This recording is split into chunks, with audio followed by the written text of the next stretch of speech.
Do you think the conversations we're having today about Somalis and Muslims is the very same conversation that we've had about Italians and Irish? They are pretty much the exact same conversations. It's really striking as a historian to see it. Because the same questions are raised. They're questions like, um, are these people really trying to assimilate?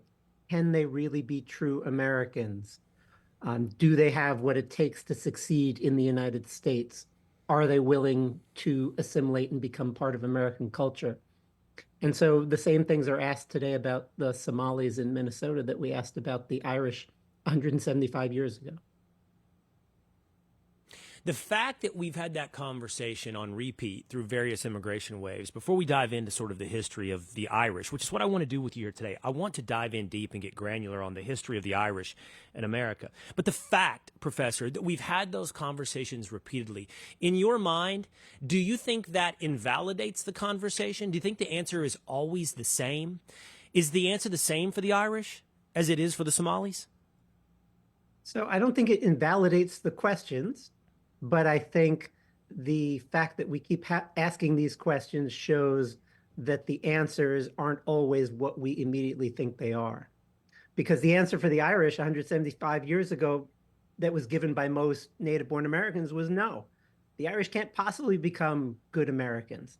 They're too Catholic, right? So America 175 years ago, overwhelmingly Protestant, and Protestants and Catholics didn't see eye to eye on anything back then. They thought, Protestants and Catholics fought wars in those days. And so the idea that Catholics become true Americans seemed completely impossible. And then the fact that the Irish had lived, had come from so much poverty. America had never had an immigrant group that was so impoverished before the famine Irish come. And so no, I think the questions are great questions to ask, but I think history helps us see that in the at the moment we don't always see the answer that's going to come. I think that's a very fair answer.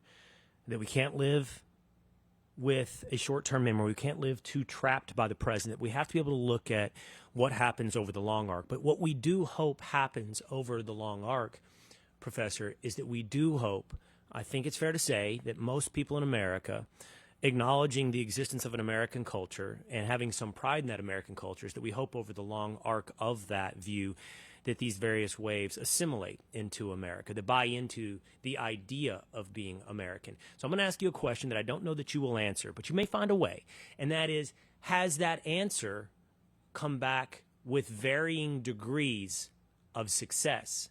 Have there been immigration waves that have answered those questions of Americans? Absolutely, yes, wanted to and became and assimilated into America. Whereas in others, where the answer, if not no, is much closer to not yet. So the answer is not really. So the thing that happens as native-born Americans like you and me, we look at immigrants and we say they're not assimilating at all. But to the immigrants, they're assimilating a lot. And what we as native-born Americans don't realize is how hard the process of assimilating is. You can't just snap your finger and all of a sudden lose your foreign accent. You just can't snap your finger and all of a sudden want to eat, hot dogs and apple pie instead of whatever you ate in the place where you were born. And so assimilation is a slow, hard process. And we as native-born Americans tend to want it to happen really fast. And that's the same thing that Americans said about the Irish 175 years ago. Why aren't they assimilating? Why are they living in these enclaves with each other and they never socialize with anybody else? And they're singing their same old songs, and when they use the term home, they're talking about Ireland and not America. Why do these things happen? But I think we would all agree that the Irish became pretty good Americans, and so every generation of Americans thinks their immigrants don't assimilate fast enough. But in the end, we tend to see that they do. At least that's been the case with every group that's come to America so far. Okay, so that's been the case with every group that's come to America so far. And there is a deeper, I think, more philosophical and cultural conversation about whether or not those immigrant groups have assimilated into America or America has assimilated into those immigrant groups. And that's a question of values and morals and priorities. And I think that's worthy of discussion and examination on each and every single immigration group.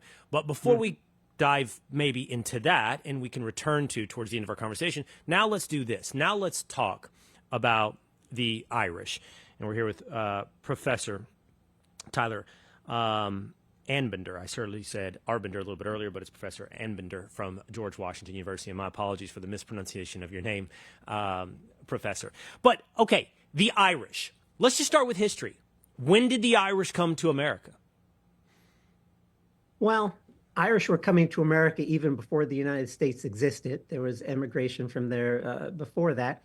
But most of the Irish were too poor to come to America in the period before the American Revolution, really before the War of 1812. But after the War of 1812 is over, the number of Irish coming to America increases fairly rapidly. But then, and so that they're the biggest immigrant group in the United States in the, 20, 30 years before the Civil War. But then starting in 1845, there's this huge blight that kills the potato crop in Ireland. And the Irish had become exceedingly poor because of a number of factors, in particular, in particular, the exploitation of Ireland by the British. And so by 1845, half of Ireland's population is eating only potatoes, potatoes for breakfast, potatoes for lunch, potatoes for dinner. And so when the potato crop is destroyed by a mysterious fungus that afflicts the potato crops, it's a huge tragedy. And out of 8 million Irish inhabitants in 1845, about 1 million of them die, and another 1.5 million of them flee Ireland, and most of them come to the United States. So you have this huge influx of refugees from this famine in the 1840s and 1850s. Okay, and let's talk about what America looked like when the Irish arrived. I know that you had a conversation with one of my producers before you joined me here today, and you guys talked about the concept of the Scots-Irish. And the Scots-Irish is a term that is commonly used in America to talk about what we may refer to as some of the original the ethnic background of some of the original Americans. Tell me if you think this is a mischaracterization, but the original European settlers in America came largely from the English and what we call the Scots-Irish. Now, the Scots-Irish are not Irish.